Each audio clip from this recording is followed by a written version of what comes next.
रूस के अंदर आखिरकार इंडियन नेवी क्या कर रही है, जानेंगे क्या चल रहा है रूस और भारत में। तो वहीं दूसरी तरफ चाइना ने क्या रूस को दे दिया है बड़ा झटका। चाइनीज बैंक अब रूस के लिए मुसीबत बन रहे हैं। जियोपॉलिटिक्स में बहुत कुछ चल रहा है, हमेशा की तरह जानने को मिलेगा बहुत कुछ। आइए जानते हैं इन खबरों को विस्तार से। भारतीय नौसेना की ताकत बढ़ाने के लिए 2 जहाज रूस में तैयार किए जा रहे हैं। ये तलवार क्लास के स्टील्थ फ्रिगेट जहाज हैं। $2.5 बिलियन की लागत से इन्हें बनाया जा रहा है। रूस के कलिनिनग्राद में ये यंत्र शिपयार्ड में बनाए जा रहे हैं। पहले शिपयार्ड का नाम INS तुसिल है, दूसरे का INS तमाल है। 2 स्टील्थ फ्रिगेट में से पहले INS तुसी की स्वीकृति परीक्षण के लिए इंडियन नेवी के लगभग 200 कर्मी इस समय रूस में मौजूद है। अगर सब कुछ ठीक रहा तो पहला जहाज सितंबर के मध्य तक भारत में आ सकता है। द प्रिंट में छपी रिपोर्ट में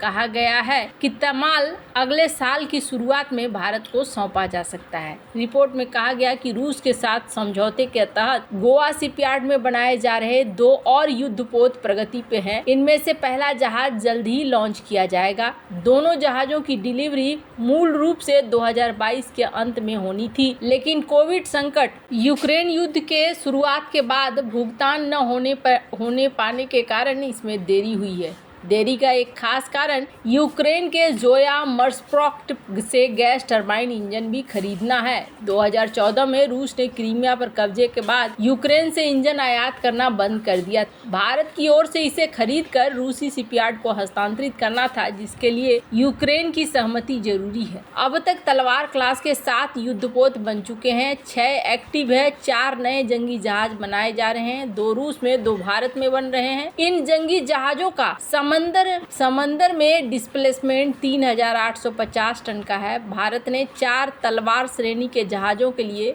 रूस के साथ एक अंतर सरकारी समझौता किया था और इस डील पर 2018 में हस्ताक्षर किया था। समझौते के मुताबिक 2 जहाज पूरी तरह से रूस में बनेंगे, वहीं 2 जहाज रूस के तकनीकी सहयोग से भारत के गोवा शिपयार्ड में बनाए जाएंगे। यंत्र शिपयार्ड ने 6 तलवार के 6 एक्टिव युद्धपोतों में से 3 का निर्माण किया है। ये युद्धपोत समुद्र में 59 किलोमीटर प्रति घंटा की स्पीड से चल सकते हैं। इस युद्धपोत पर 18 अधिकारियों के साथ 180 सैनिक 30 दिन तक समुद्र में तैनात रह सकते हैं। यह एक स्टील युद्धपोत है, यानी इसे रडार से ट्रैक करना मुश्किल है। इसमें पानी के नीचे का शोर बेहद कम होता है, जिस कारण पनडुब्बियां इसका जल्दी पता नहीं लगा सकती। जहाज गैस टरबाइन इंजन के जरिए चलता है। जहाज खतरनाक हथियारों से लैस है। इसमें जमीन से हवा में मार करने वाली मिसाइलें हैं। पनडुब्बी को खत्म करने के लिए इसमें टॉर्पीडो ट्यूब लगे हुए हैं। जहां एक तरफ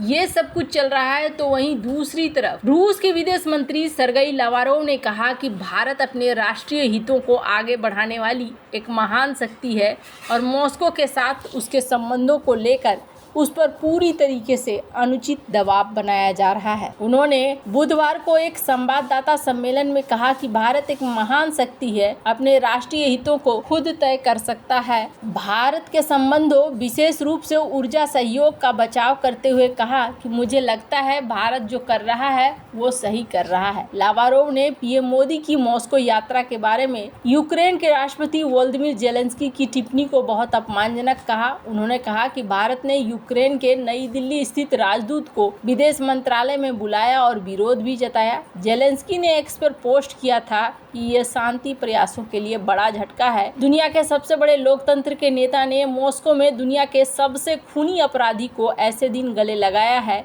जब कीव में बच्चों के अस्पताल पर रूसी मिसाइल से हमला हुआ था। भारत के साथ चीन को भी जोड़ते हुए लावारोव ने एशियाई दिग्गजों की पश्चिमी देशों की ओर से हो रही आलोचना पर हमला किया। उन्होंने कहा, मल्टीपोलर दुनिया एक वास्तविकता है, ये काल्पनिक नहीं है। उन्होंने कहा कि यह सच है कि पश्चिम चीन जैसी शक्तियों के प्रति अपनी नाराजगी रखता है, ये कूटनीतिक विफलता को भी दिखलाता है। उन्होंने कहा कि इस तरह से व्यवहार करना वास्तव में ओछी बात है, खास तौर पर जब वे इन दो दिग्गजों से इस तरह से बात कर रहे हैं। अमेरिकी विदेश विभाग के प्रवक्ता मैथ्यू मिलर ने प्रधानमंत्री मोदी की मॉस्को यात्रा के दौरान कहा था कि हमने भारत के रूस के साथ संबंधों को लेकर अपनी चिंताओं को स्पष्ट कर दिया है। अब जहां एक तरफ ये सब कुछ चल रहा है तो वहीं अमेरिका ने हाल फिलहाल में भारत को ये भी कहा कि आप रूस यूक्रेन युद्ध को बंद करवा दीजिए, अपने जो नज़दीकी रिश्ते हैं उन रिश्तों का इस्तेमाल कीजिए,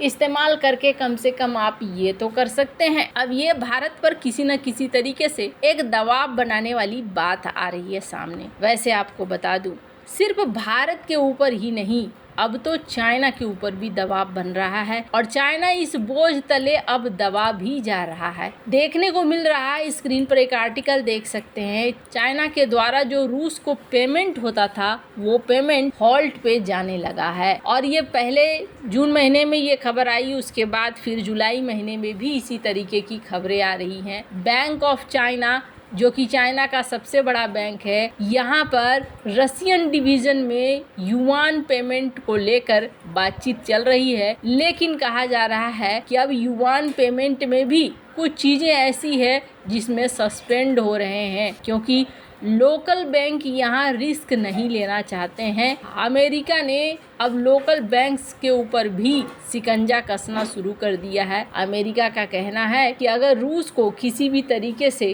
कोई भी मदद मिलती दिख रही है तो फिर ऐसे में हम चाइना के ऊपर एक्शन लेंगे। तो जो छोटे बैंक हैं वो छोटे बैंक अमेरिका के सैंक्शन से डरे हुए हैं और ये नहीं चाहते हैं इस मामले में वो और भी ज़्यादा फंसे, क्योंकि G7 देशों ने भी हाल फिलहाल में कुछ इसी तरीके का एक्शन लिया था, जिसके बाद से जब $50 बिलियन के हथियार कहा गया कि रूस के ही सामानों से हम हथियार भेजेंगे, तब से एक अलग सा माहौल बना हुआ है। चाइना रसिया वैसे तो कहते हैं नो लिमिट दोस्ती, लेकिन जहाँ तक चाइना की बात आती है, चाइना सबसे पहले अपना इकोनॉमी देखता है और ऐसा ही इस वक्त हो रहा है। हालांकि दोनों देश अलास्का में साथ दिख रहे हैं, साउथ चाइना सी में भी साथ दिख रहे हैं और ऐसे में रणनीतिक रूप से भले साथ हों, लेकिन आपको बता दूं ये पैसे का मामला जब तक आएगा, जहां तक आएगा